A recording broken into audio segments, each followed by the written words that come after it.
The letter arrived on a Tuesday, which seemed appropriate. Nothing good has ever happened to me on a Tuesday that I didn't have to pay for later. It came on Velhari Interstellar Authority letterhead, the embossed seal in the upper left corner, the tricolor ink that bleeds slightly in humidity, the particular off-cream paper stock they use that costs more per sheet than my monthly fuel allowance and is designed, I'm told, to communicate institutional permanence. The Velhari are very serious about institutional permanence. They've been cataloging every sapient and near-sapient species in this sector of the galactic neighborhood for 1100 years, and they have never, in 1100 years, lost a file. They told me this, more than once. The letter was addressed to me, and in a second line beneath my name, to the companion animal registered under Kennel Corps Auxiliary Certificate 7714GX, responding to the name Gus. The Velhari had managed to locate and formally notify my 11-year-old beagle of a species registration hearing. I thought about being impressed by this. Then I thought about what it meant, and I wasn't impressed anymore. I'm Delmer Fitch. I'm 71 years old. I spent 34 years in the Earth Kennel Corps, 16 of them running the auxiliary registration desk at Meridian Station, the remaining 18 in the field as a Handler Corps NCO. I retired with a commendation, a decent pension, 2 bad knees, and Gus.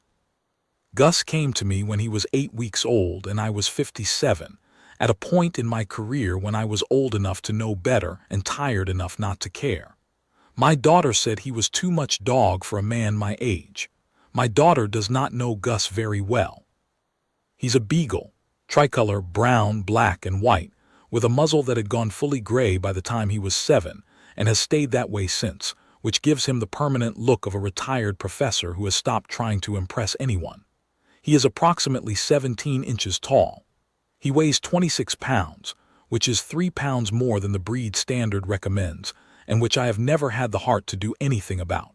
He sleeps for an average of 17 hours a day. He spends most of the remaining 7 hours in 3 activities: eating, walking approximately 50 yards from the back door to a specific patch of grass he has claimed as his constitutional, and lying in a rectangle of afternoon sunlight that crosses the kitchen floor between 2 and 4 in the afternoon. I got him because my last field dog, a German shepherd named Corvin, 14 years old and 12 years of service, had died in the spring, and the Kennel Corps psychologist said something about the value of continuity in the handler-animal relationship, and 3 weeks later I drove to a breeder 40 minutes outside the city and came home with an 8-week-old beagle in a shoebox lined with a blanket that smelled like his mother. He slept the whole drive home. He's been sleeping in various positions ever since, with occasional pauses for the 3 activities I mentioned. He is not, on the surface, an impressive animal. This is something people tend to remark on, which is itself something I've come to regard as a reliable indicator. The people who remark on it are people who look at an animal and see its surface. The people who don't remark on it are usually people who have spent enough time around enough animals to read something else. And those people tend, I've noticed, to give Gus a slightly wider berth than you'd ordinarily give a 26-pound dog with a gray muzzle and a slow wag. He has, in 34 years of Kennel Corps service, been formally classified by 6 independent alien taxonomic authorities. He has been assessed by 2 Velhari junior registrars, 1 Theresi fauna liaison, 1 Kethevri threat assessment officer, 1 Mhalian ecological surveyor, and a Prathali contingent that came through Meridian Station on an academic visit and asked to see the handler animals. Every single one of them stamped him classification pending, defer to senior authority. None of the senior authorities had, until this Tuesday, followed up. I read the letter twice, then read it a third time to make sure I wasn't missing anything. I wasn't. The Velhari Interstellar Authority, Taxonomic Division, Orith Station Branch, was formally requesting the presence of myself and companion animal 7714GX at a species registration review and declassification hearing, scheduled for the 14th of the month, Suite 7 of the station's administrative wing. The letter used the word requesting in the way that Velhari letters always use that word, which is the way a planet uses gravity, technically optional, functionally not. The letter also contained a second page, which I hadn't noticed at first because it was folded inside the first. It was a copy of the current classification status, the official record as maintained by the Velhari Authority for Animal 7714GX, and it was, in terms of its content, the most interesting document I'd seen in some time. It ran to 4 pages. 4 pages of accumulated defer stamps, each with a date and an issuing officer's credential mark, going back to a cold October in 2018, when Gus was 5 months old, and a junior Velhari registrar named Assessor 3rd Mavin had come through Meridian Station on what was supposed to be a routine auxiliary animal survey, and had ended up writing the word unclassifiable in the margin of her intake form in what appeared from the scan to have been a slightly shaky hand. Mavin had retired 12 years ago. I knew this because I'd looked her up years back out of curiosity. She'd made Assessor Prime before she retired. Gus was asleep on my boot at the time I read the letter. He didn't stir when I picked it up, didn't stir when I put it down, didn't stir when I said his name. I nudged his flank gently with my other foot. He opened one eye, brown iris, white around the rim from age, entirely unbothered. "We have a hearing," I said. He closed the eye. I made 2 phone calls that evening. The first was to my old supervisor, Master Sergeant Elna Corrigan, who had 22 years of kennel corps and a memory for procedure that bordered on the pathological. She picked up on the second ring, listened to me read the letter aloud, and was quiet for a moment. "Declassification hearing," she said. "That's what it says." "Have they issued a declassification request before?" "Not formally. There have been defer stamps going back," I checked my records, 31 years. She was quiet again. I could hear her thinking, which is a thing you can hear with Elna Corrigan, not literally, but you can feel the shape of it in the silence. "They finally found the file," she said. "It found them, I think. The letter says the declassification review was triggered by a sector-wide file audit. They're clearing old pending classifications. Someone pulled 7714GX and decided it had been sitting long enough." 31 years is long enough, she said dryly. "Apparently. Do you need a representative?" "I don't think I need anything." "No," she said. "I don't suppose you do." She paused. "Take his certificate, the full one, and the field record if you still have it." I had it. The field record was a physical file because it predated the Uniform Digital Archive by 6 years, and the Kennel Corps had never gotten around to digitizing the early entries. It was a brown folder, water-stained at the corners, and thick enough that the cardboard had begun to separate at the spine. I hadn't opened it in 4 years. The last time I'd opened it was to add the report from the 15th field incident, the docking ramp altercation, 6 weeks before I retired.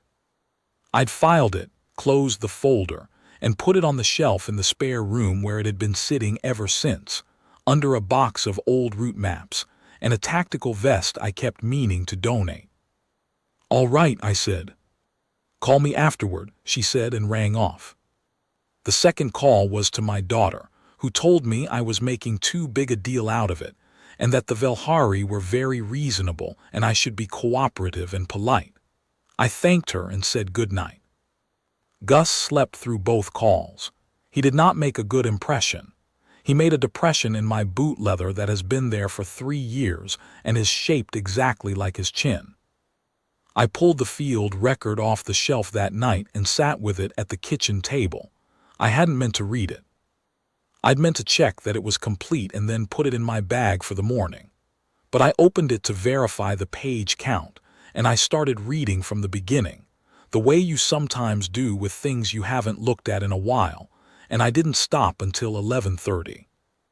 The first entry was from 2014. Gus was 1 year old. We'd been attached to a liaison detail at an orbital processing hub, routine work. Handler and dog doing the secondary sweep, while the primary security team worked the main terminal. A Kethevry freight delegation had gotten into a disagreement with the hub's customs authority over a cargo manifest discrepancy that was, on its face, bureaucratic. It escalated in the way those things escalate when the Kethevry are involved. The Kethevry communicates status partly through physical display, which means disagreements have a tendency to involve a lot of people getting significantly bigger in each other's space. By the time the Corps was called in, there were 11 Kethevry delegates, and 4 of them were in a posture that the standard assessment would call threatening, and which I would call demonstrating. I walked in with Gus on a standard lead. Gus was 1 year old. He was not as gray as he is now, and he was not as slow, but he was already himself nose first, unhurried, reading the room the way he reads every room. He read this one in about 8 seconds. He put his nose down, walked a wide, slow arc around the perimeter of the disagreement, came up the center of the room, and sat down between the Kethevry delegates and the customs officer. He didn't look at the customs officer. He didn't look at me. He looked at the Kethevry lead delegate with the particular patient attention of a dog that has decided something is worth looking at. The Kethevry lead delegate looked back at him. The Kethevry are not small. The lead delegate was approximately 9 feet and considerably wide, with the banded carapace and the wide flat head that makes a Kethevry in a posture of size look, to a human nervous system, like something that was never meant to share a room with you. He looked at Gus. Gus looked at him. The room went quiet in stages. Not all at once, from the outside in. The way a room goes quiet when information moves through it that everyone receives at slightly different times. The customs dispute was resolved 20 minutes later through normal channels. The Kethevry delegation accepted the manifest review. No force was used.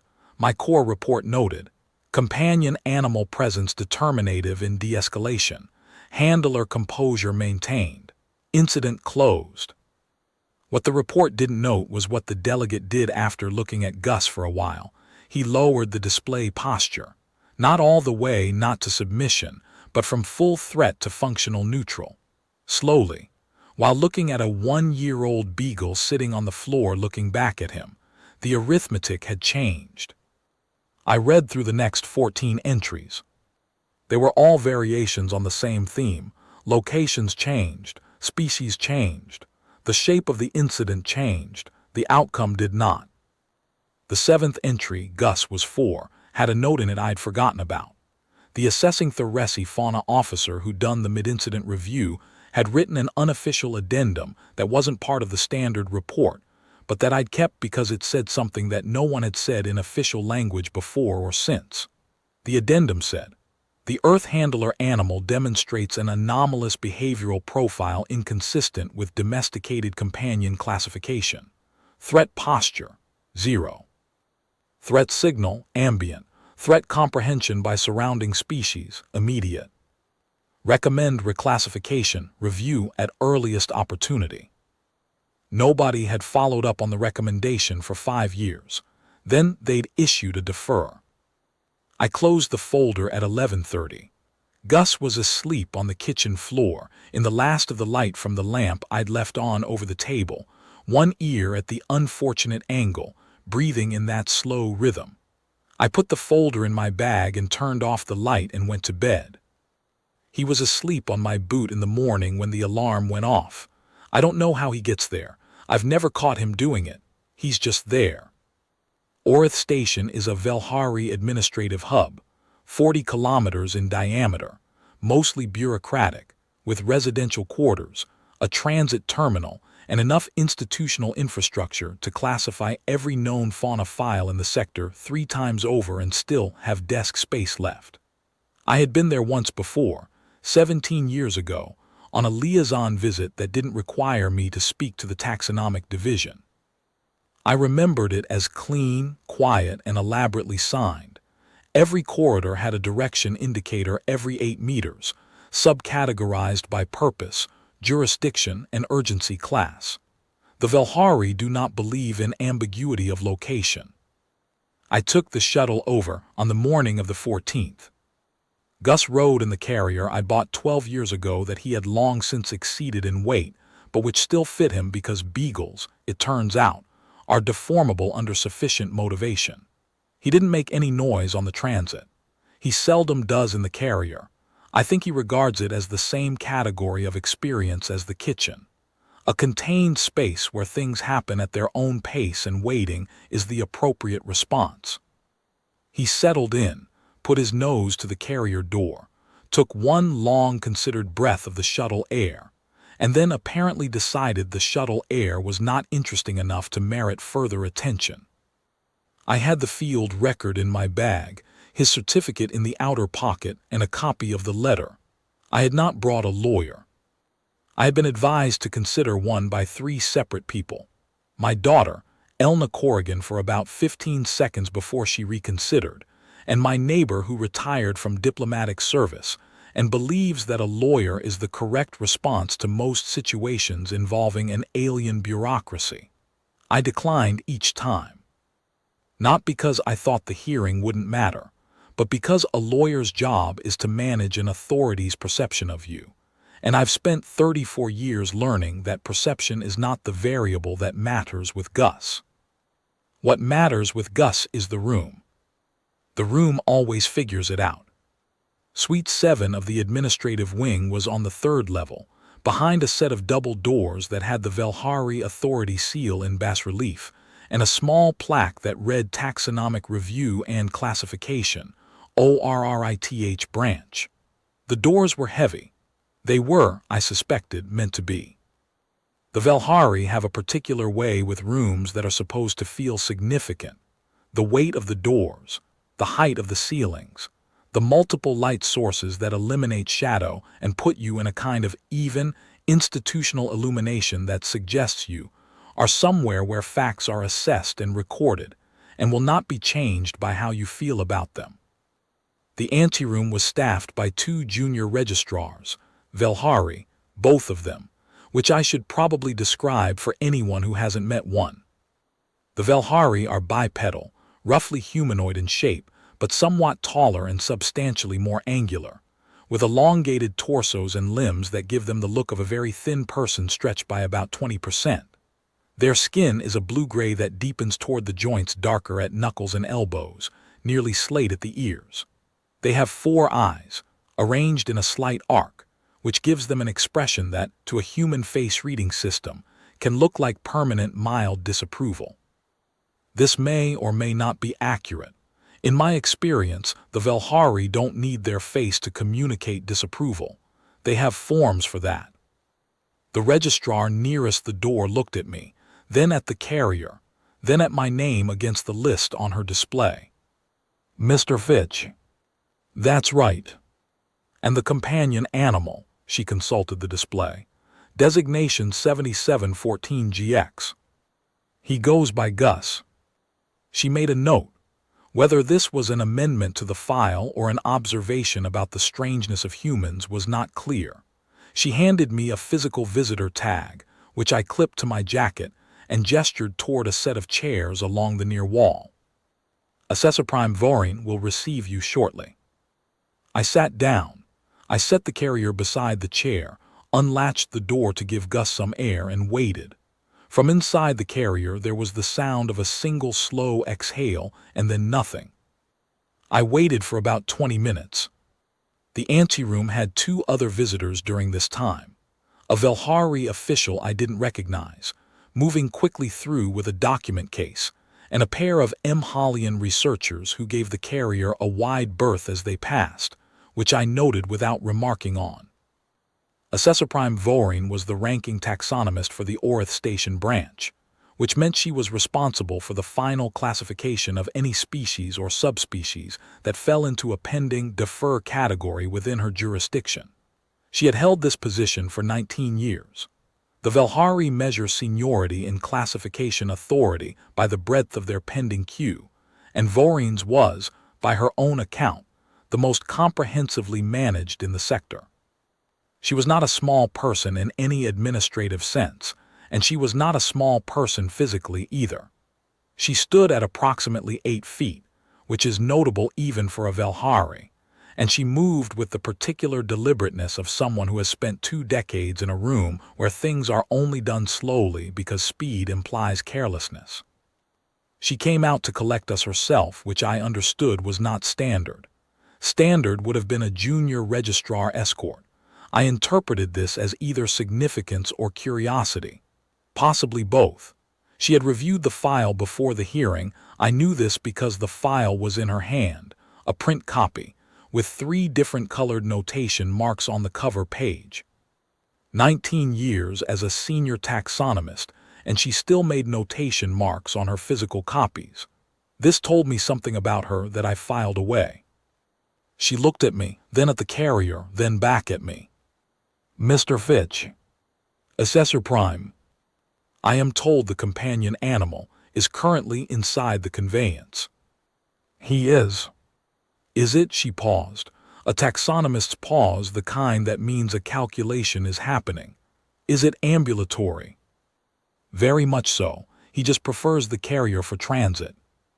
She made a note on her handheld. We followed her through the inner doors. Suite 7's main room was larger than the anteroom had implied, high-ceilinged, with the Velhari preference for light that comes from multiple directions at once so that nothing casts a dramatic shadow. 3 other Velhari were already seated at the long assessment table. A junior taxonomist I later learned was named Registrar Oven, a fauna liaison officer named Seth Paul who wore the markings of the Velhari's cross-species protocols division, and a 4th individual who was introduced to me only as a technical assessor, and whose role I didn't understand until later. At the far end of the room, separated from the table by a low railing, was the assessment floor. It was approximately 6 meters square, slightly recessed, with sensor nodes at each corner and a raised observation panel on the wall above it. The floor itself was a different material than the rest of the room, something that looked like polished composite but had a warmth to it, slightly textured, the kind of surface that was designed for animals to stand on without slipping. I noticed this. The Velhari had thought about what animals need to stand steadily. This was a room that had been built for serious work, and the serious work included making allowance for the animal's comfort. I found, unexpectedly, that this made me like the Velhari more than I had at the letter stage. I set the carrier down on the assessment floor and opened the door fully. Gus came out. He came out the way he always comes out of things, slowly, with a certain weight to his deliberateness, nose first, taking in the room before committing the rest of himself to being in it. He is a scent-led animal. He's been a scent-led animal for 11 years, and he has never done anything without first consulting his nose about the wisdom of it. He stepped out, put his nose to the floor, made a systematic circuit of approximately half a meter, raised his head, and looked at the assessment table. 4 Velhari were looking back at him. Gus sat down. He didn't sit the way a trained animal sits on command. He sat the way a dog sits when a dog has decided, independently, that sitting is the correct thing to do right now. Back legs folding, front feet planted, ears slightly out, chin level. Looking at them the way he looks at everything, with the particular patience of an animal that has learned, over 11 years, that most things eventually resolve themselves without his intervention. Assessor Prime Vorin looked at him for a long moment. This, she said, is the companion animal with 6 consecutive defer stamps. It is. It's very small. He's 26 pounds. The file notes 31 years of pending classification. He was assessed first when he was 6 months old, junior assessor at Meridian Station. She wrote unclassifiable in the margin. Vorin glanced at the file. I'd been right. The notation marks on the front page. One of them was next to Mavin's entry. I saw that note, she said. It is not a recognized classification term. No, I said, but it's accurate. She set the handheld down and looked at Gus with the expression of a woman who has managed a very large queue for a very long time and has certain opinions about things that don't get resolved. "Very well," she said. "We will proceed with the standard apex fauna screening protocol." The standard apex fauna screening protocol, as the Velhari administer it, runs in 4 stages. The first stage is biometric, a full-body scan to establish mass, musculature density, skeletal structure, tooth geometry, and claw profile. The sensor nodes in the corners of the assessment floor ran their sweep in about 40 seconds. Gus stood still for it in the way he stands still for everything, which is to say he mostly stood still, except for one brief period when his nose found something interesting about the left corner node, and he had to investigate it personally. This was noted in the record as anomalous behavioral deviation, appetitive orientation towards scanning equipment. I did not explain that he was probably just smelling the coolant seal. The biometric results came up on the display above the assessment floor. Voreen looked at them. Registrar Oven looked at them. The fauna liaison officer Seth Paul leaned forward. I had seen Velhari read a biometric on an Earth canine before. There's a particular moment when the data resolves and the assessment officer's face does something involuntary. It's not alarm exactly. It's more the expression of someone who has applied a framework to a problem and discovered that the framework was designed for a different category of problem entirely. The tooth geometry was part of it always. The jaw mechanics, the bite force calculations relative to skull mass, the distribution of musculature across the forelimbs, the depth of the chest cavity, the lung capacity for an animal of this apparent size. A 26-pound beagle, anatomically, is not doing what a 26-pound animal has any business doing. Earth evolved its animals under constraints that the rest of the galactic neighborhood considers excessive. Earth's gravity, pathogen load, solar radiation variance, temperature range, and predator density produced animals whose structural specifications, when run through a standard xenobiological assessment, regularly exceed the categories designed to contain them. This is not a secret. The Velhari know it. Every taxonomic authority in the sector knows it. The problem is that knowing it in the abstract and encountering it in the specific are 2 different cognitive events, and the specific in this case was 26 pounds of elderly beagle sitting on their assessment floor looking at them with brown eyes, and the patient expression of an animal that has been assessed before and found the experience unremarkable. The nose geometry was the other part. A beagle's olfactory capacity is something I try not to think about too hard, because when you think about it in concrete terms, 300 million scent receptors against a human's 6 million, a scent processing brain region 40 times larger relative to total brain mass than the human equivalent, the ability to detect a target scent at concentrations measured in parts per trillion.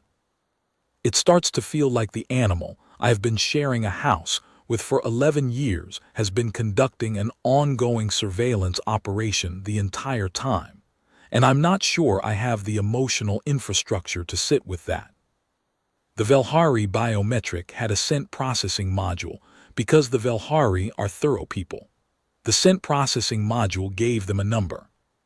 I watched Oven read the number, look at the number, and then look at it again the way you look at a number that didn't come out right the first time. Voreen said something in Velhari to Oven that I don't think she intended for me to hear. I've been around enough Velhari that I caught most of it.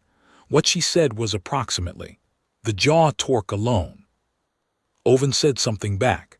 I caught documented maximum and theoretical. Voreen straightened. We will proceed to Stage 2.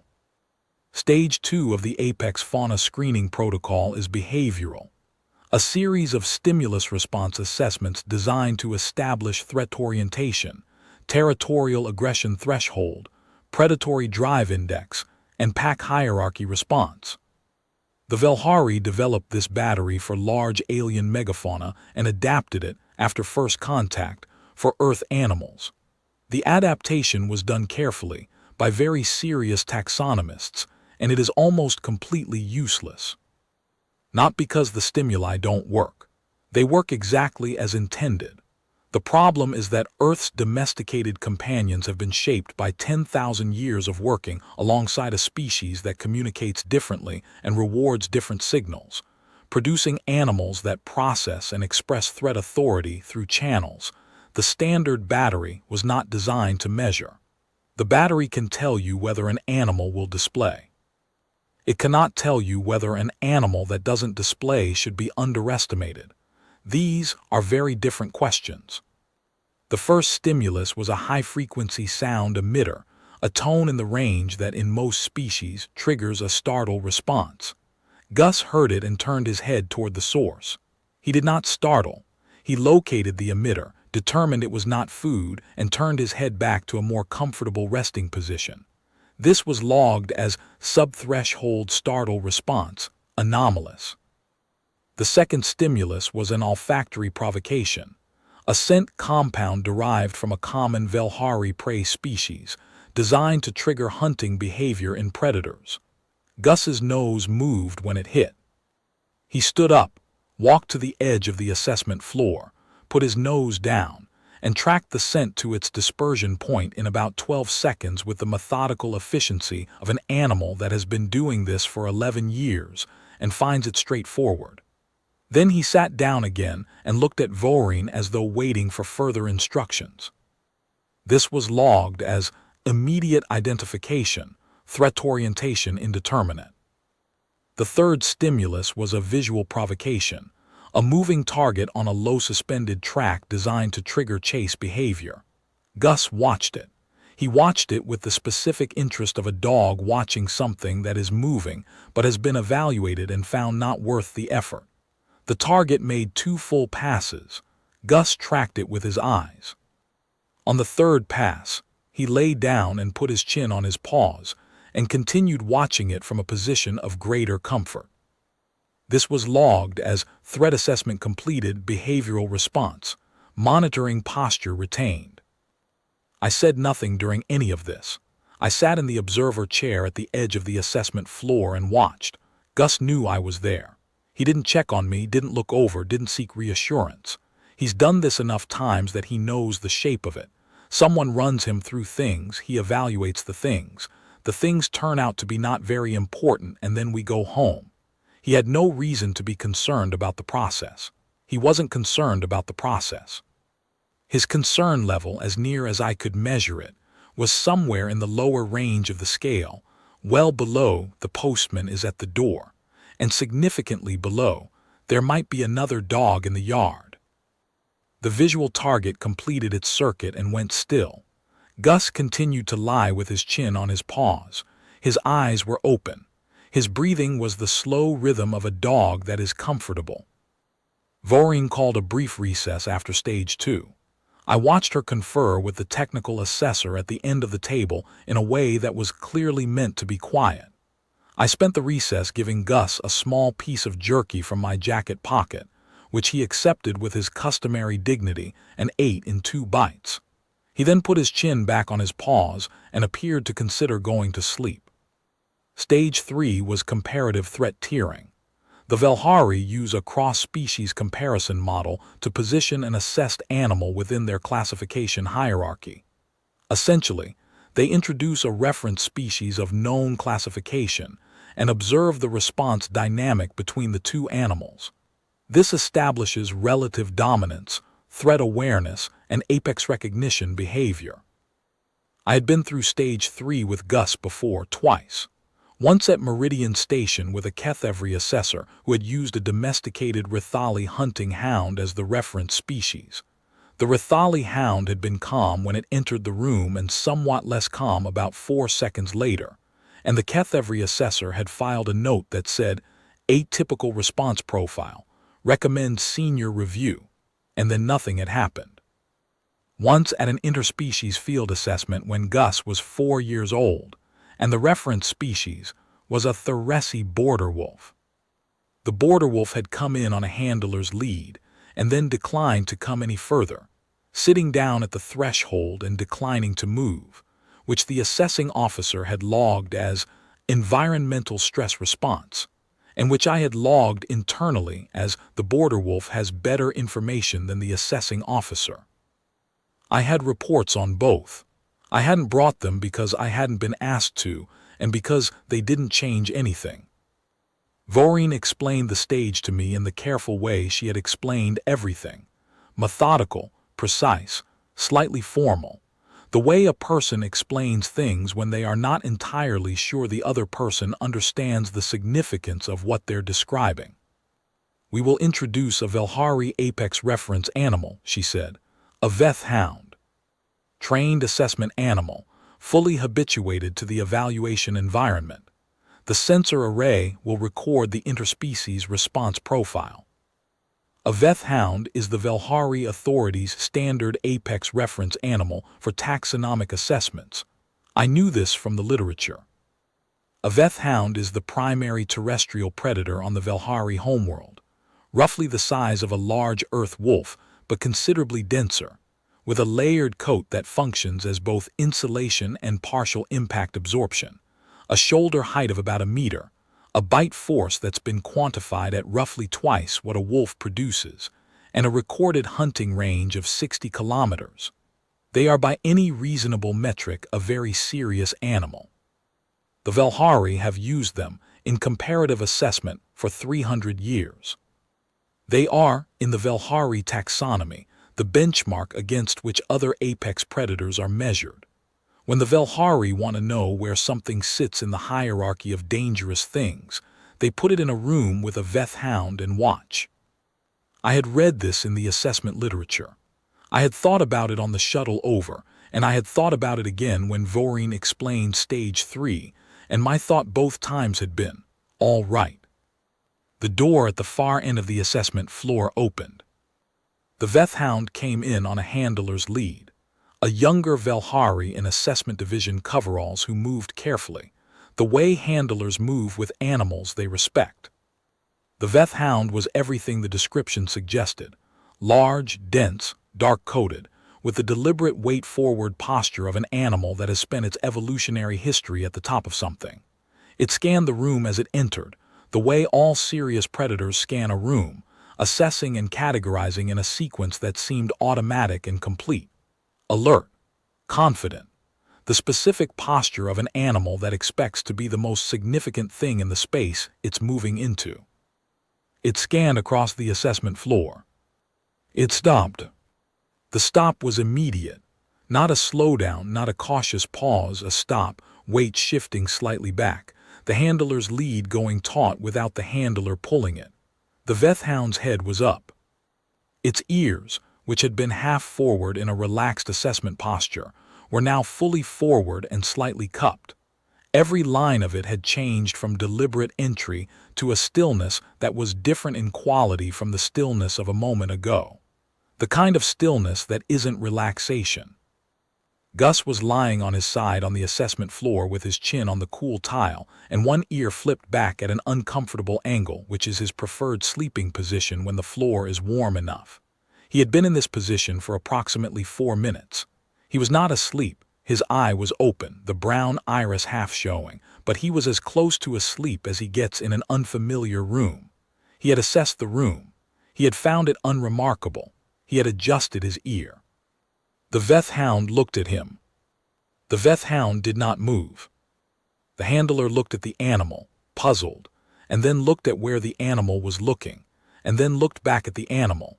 And the handler's expression was the expression I'd seen on every alien handler and assessor and fauna officer who had ever been in a room when this happened. It was the expression of someone who understood their animal and was currently watching their animal do something outside the expected parameters, and was updating, in real time, what the expected parameters should be. I watched Seth Paul, the fauna liaison officer, very carefully, because the fauna liaison officer is always the one who knows what they're looking at.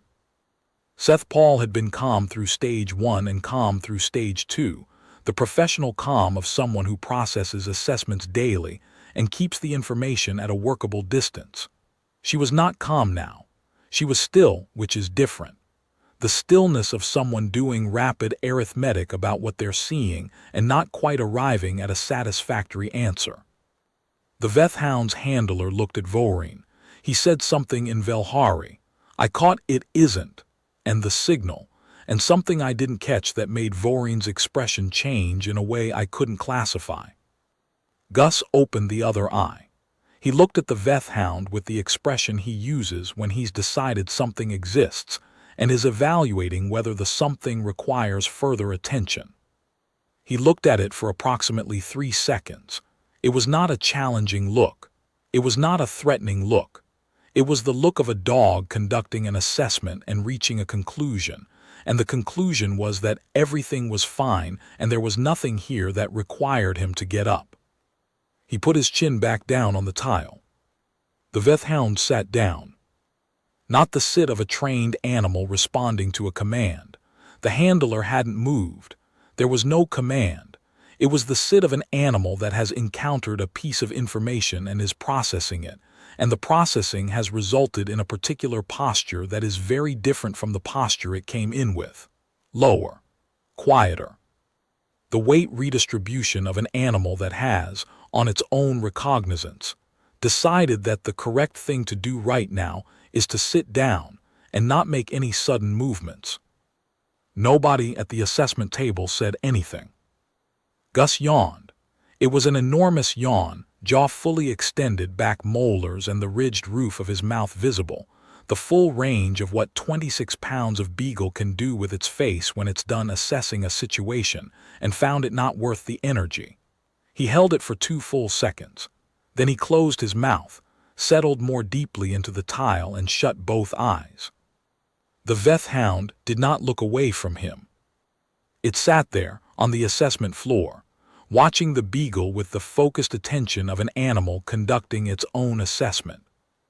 It sat there for about 90 seconds while nobody at the table said anything, and the handler stood very still, and I ate a piece of jerky I'd meant to give Gus and forgot I was eating until it was gone. Then Gus exhaled a long, slow breath, and the Vethhound, as if on some signal I hadn't heard, lowered its head slightly. Not all the way, but lower. The handler led the Vethhound out about 30 seconds after that. The animal went without resistance, but it went the way animals go when they are doing something by agreement rather than by direction. A difference in the quality of the movement that anyone who has worked with animals for long enough learns to read without being able to fully explain. It went. It kept its eyes on Gus until the door closed. Voreen called another recess. This one was longer. I sat in the observer chair and ate a sandwich I'd brought from the transit terminal. Gus slept. The 4 Velhari at the table had a conversation I was not part of and was not meant to be part of. Seth Paul's handheld, Oven's display. An extended exchange between Voreen and the technical assessor that involved at least 2 points of apparent disagreement, and one resolution that seemed to involve Voreen pulling something from a subordinate file and showing it to him, after which he stopped disagreeing. I gave Gus a piece of jerky, which he accepted without opening his eyes. I folded the sandwich wrapper and put it in my bag. I waited. I thought about what the Theresi fauna officer had written in the unofficial addendum 7 years ago. Threat posture, 0. Threat signal, ambient. Threat comprehension by surrounding species, immediate. It means the animal doesn't have to do anything. It means the information is already in the room, and other animals read it without being told what they're reading. The Vethhound had sat down before Gus made a single movement. 26 pounds of elderly beagle, 11 years old, gray around the muzzle, one ear at the uncomfortable angle, breathing slow. The most comfortable animal in the room, always. Seth Paul was the one who came to speak with me, which told me something. When a fauna liaison officer breaks rank to conduct what should be the lead taxonomist's communication, it's because the lead taxonomist needs a moment, and the liaison officer has the better bedside manner. I'd seen this before. She sat in the chair adjacent to mine with the precise, intentional movement of a Velhari doing something deliberate. She put her hand held face down on her knee, which I recognized as the gesture they use when they want to establish that they are speaking to you rather than managing you. "Mr. Fitch," she said. "Assessor Seth Paul." She looked at Gus, who was still asleep. "You've been through 6 assessments with him. Over 31 years. "Yes. And each time a defer was issued." "Every time." "May I ask," she said carefully, "whether the outcome surprised you?" I thought about it honestly. The first time a little. I was new to the Corps. I understood the protocols better than I understood what they were measuring. I looked at Gus. After the second time, no. The behavioral record in his file. She glanced at her handheld, though she didn't turn it over. "I've been reviewing it during the recess. There are 14 field incidents noted." 15. The last one wasn't logged until after I retired, and I submitted the record late. "In each case," she said, "the resolution is described as," she found the phrase, "threat neutralized without escalation. Companion animal presence determinative." That's the standard Corps language, yes. "The mechanisms aren't described." "No," I said, "they're not." She was quiet for a moment. In the background, I could hear the murmur of Voreen and the technical assessor still working through something. "The Veth Hound," Seth Paul said. "Yes. The Veth Hound has never sat down during a comparative assessment." I gathered that. "It sat down," she said, "before your animal made any movement whatsoever. Your animal was lying with its eyes closed." "His eyes weren't quite closed," I said. "He keeps them open about a quarter of the way when he's in a room with something worth keeping track of." She looked at me for a long moment. "Keeps track of." "He was awake," I said. "He was assessing. He just decided it wasn't worth getting up about." She looked at Gus. Gus made a small sound, not quite a snore, not quite a sigh, the sound he makes when he's in the deeper part of sleep, and his breathing has found its rhythm. 26 pounds of elderly beagle on a tile floor in a bureaucratic chamber on an alien space station, making that small sound. "You are not concerned," Seth Paul said. "About the hearing. About any of it." I considered this. "He's 11 years old," I said. "I've been through 14 field incidents with him. 15. I know what he is." I looked at her. "The question of whether your form has a box for it doesn't particularly worry me." She was quiet again. I thought she was about to say something and then didn't, and when she spoke, what she said was not what I'd expected. "May I ask you something that is not part of the formal record?" "Go ahead." "In the 15 incidents," she chose her words carefully, "has the companion animal have you ever observed him in a state that you would characterize as concerned?" I thought about this for a while, genuinely thought about it. Ran through the 15 incidents, the 14 years, the field record in the brown folder, all the rooms, all the things that had come into the rooms and then reconsidered. "Once," I said, "he was 3 years old. I fell down a flight of stairs at Meridian Station, hit my head on the way down, nothing serious, but I was on the floor for about 30 seconds before I could get up.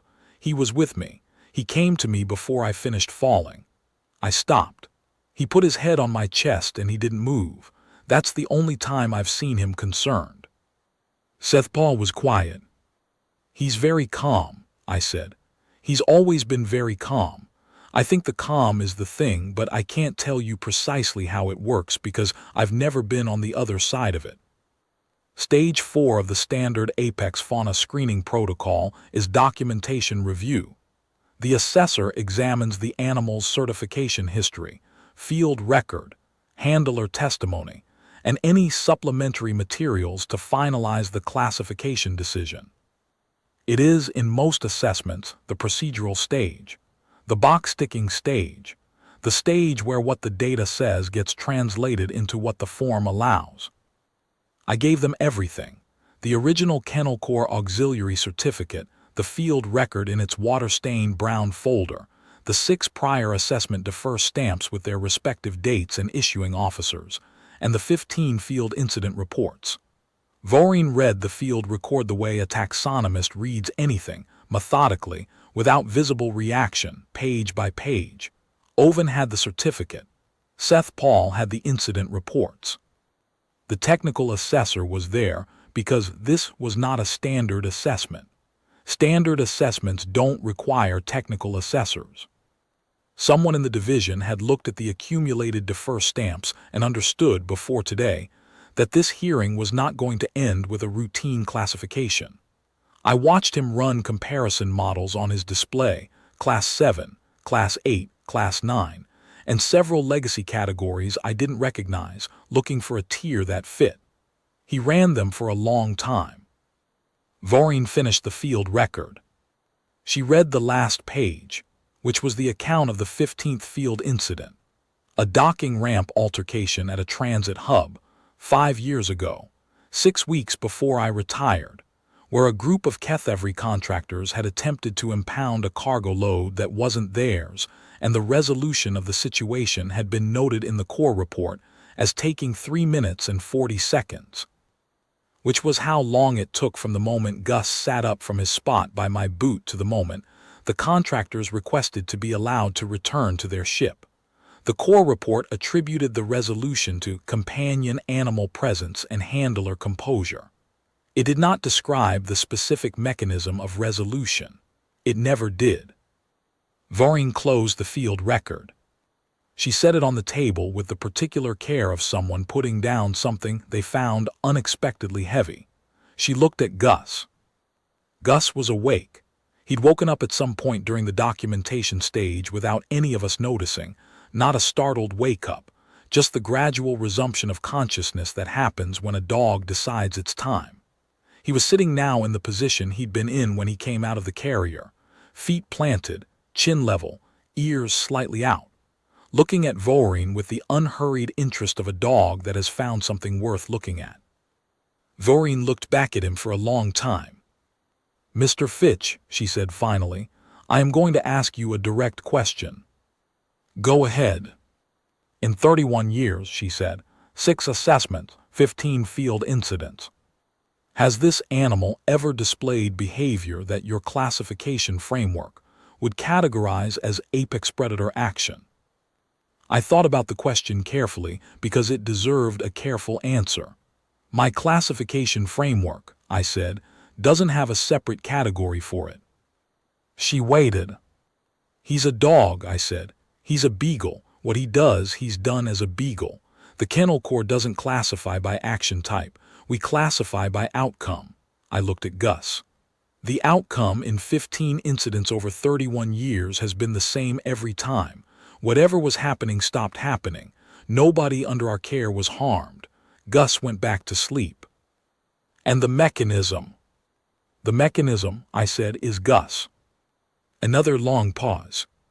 The technical assessor was looking at his display with the expression of a man who has run every comparison model available to him and arrived somewhere unexpected.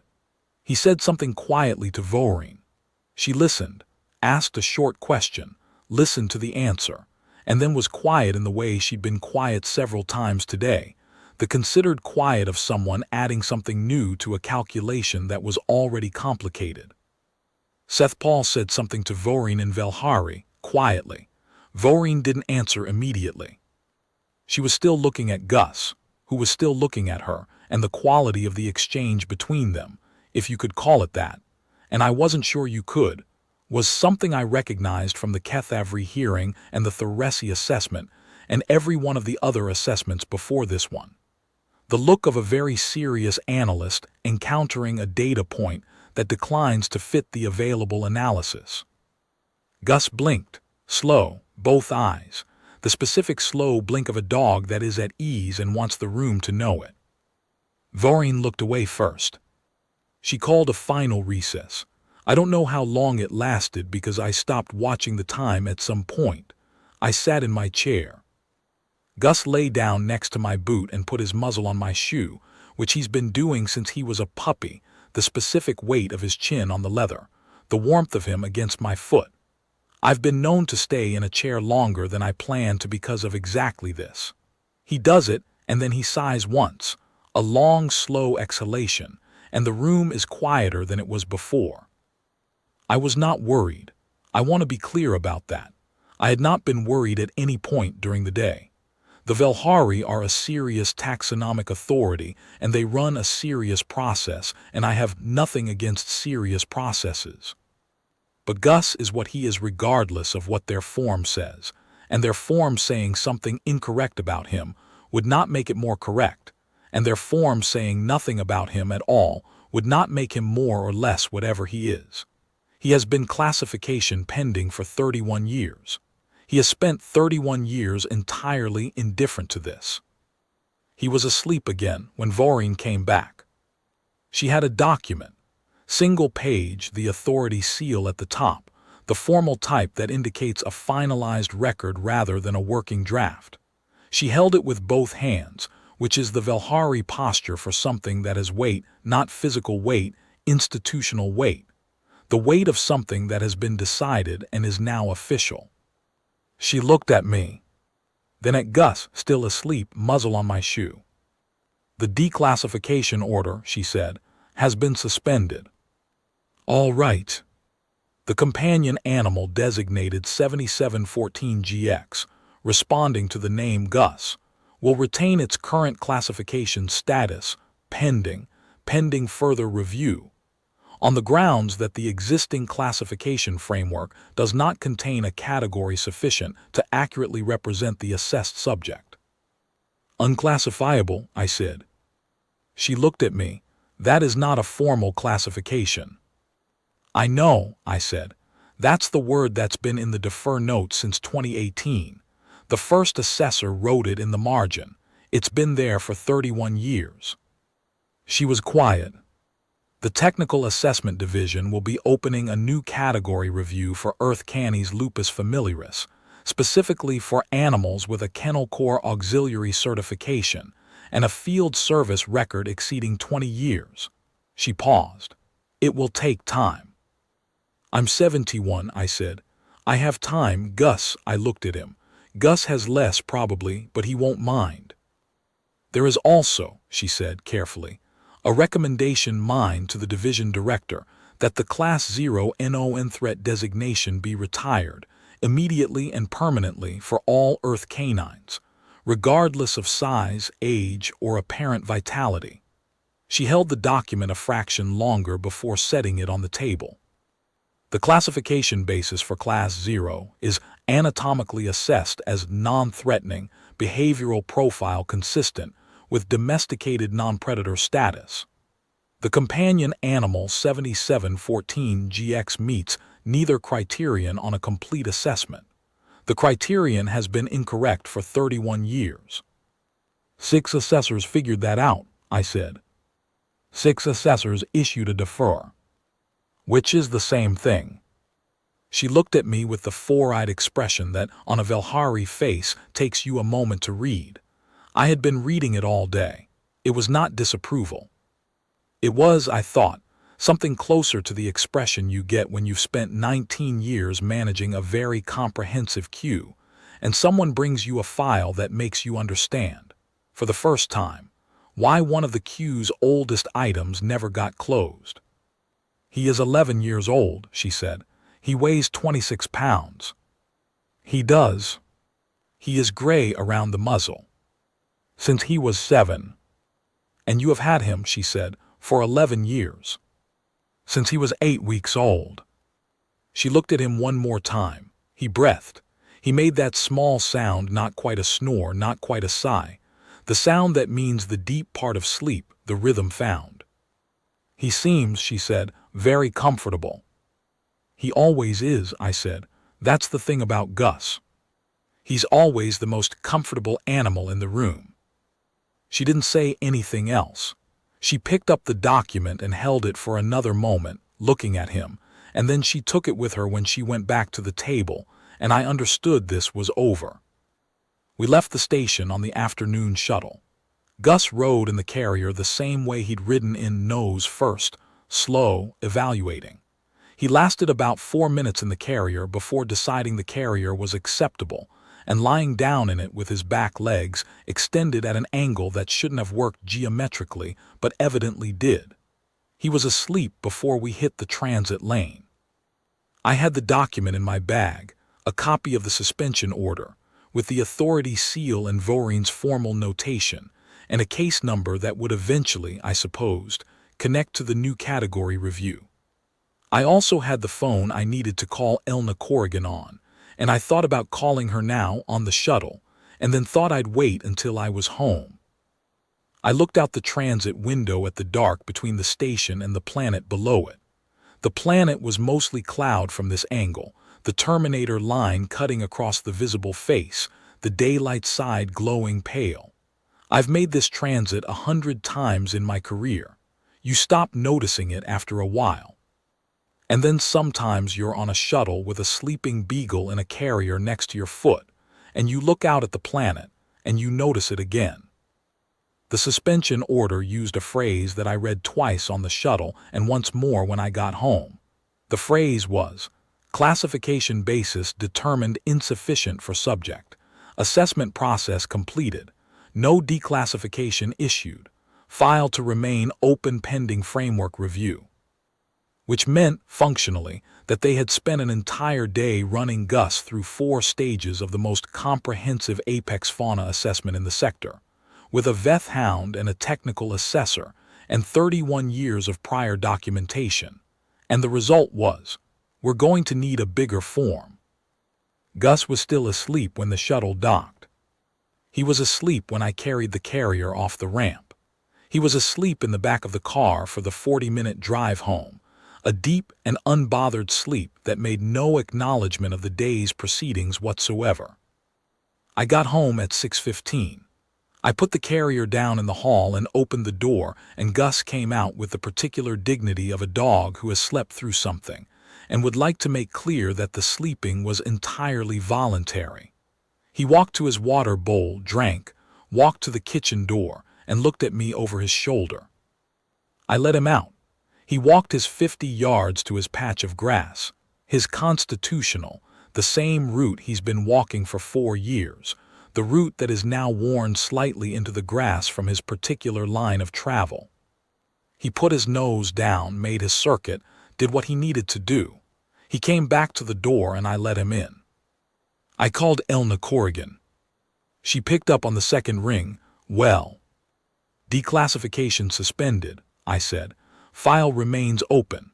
They're opening a framework review for all Earth canines in service. She was quiet for a moment, the comparative stage. Veth hound. What happened? It sat down, I said. She made a sound that wasn't quite a laugh. Of course it did. Vorin's filing a recommendation to retire Class 0 for all Earth dogs, permanently. A pause. How did Gus take the day? I looked down. He was sitting on my foot, the way he does when he's decided that the day is done, and the foot is where he's going to spend the remaining portion of it. Chin up, ears out, the gray muzzle catching the last of the kitchen light, which was the orange kind that comes in low this time of year through the west window, and lands on the floor in a shape he spent 4 years finding every afternoon. He had been here before I'd finished the sentence. I hadn't felt him arrive. Fine, I said. He slept through most of it. Good, she said. He's earned it. She rang off. I stood in the kitchen with my phone in one hand and Gus on my foot. The light moved the way it moves in October, sliding slowly across the floor as the sun went lower, changing the shape of the rectangle it made until it wasn't a rectangle anymore but something more approximate, and then less than that. Gus didn't move with it. He's old enough now that he stays where he is and waits for the warmth to come to him if it's going to. And if it doesn't come to him, that's fine too. I thought about calling my daughter. I thought about what I'd tell her. The hearing went fine. Gus slept through most of it. The Velhari are retiring a classification category for Earth dogs. The most significant thing that happened was a Veth hound sat down. I put my phone in my pocket. I'd call her tomorrow. 11 years old, 26 pounds, gray around the muzzle since he was 7, 6 assessments over 31 years, every one of them ending in defer, 15 field incidents, every one of them resolved by presence alone, 1 open file somewhere on Orith Station, waiting for a category that doesn't exist yet. I put the suspension order on the shelf in the spare room, next to the brown folder. They looked right together. 1 thick from 34 years of use, 1 single page that would eventually accrete its own history if the framework review took as long as these things tend to take. I suspected it would. I made a cup of tea. I sat down in the kitchen chair and drank it while the light ran out of the room. Gus stayed on my foot. He was, as he always was, perfectly comfortable. He always is. That's the thing. He's the most comfortable animal in any room he's ever been in. Every room he's ever entered has, at some point during his time in it, figured this out. Some rooms figure it out faster than others. The ones with experienced handlers in them figure it out in about 30 seconds. The ones with alien apex predators in them figure it out somewhat faster than that. The Velhari had taken a full day. I thought Voreen was a serious person doing serious work, and that the form she was going to eventually build was going to be more accurate than the one she did going in. I thought the Veth Hound was an honest animal doing what honest animals do, receive information correctly and act on it without prejudice. And I thought Gus was, as he had always been, exactly what he was. A beagle, 11 years old, gray around the muzzle, 17 inches tall, 26 pounds, 3 pounds over breed standard, and not particularly concerned about it. Asleep on my foot. The room always figures it out eventually.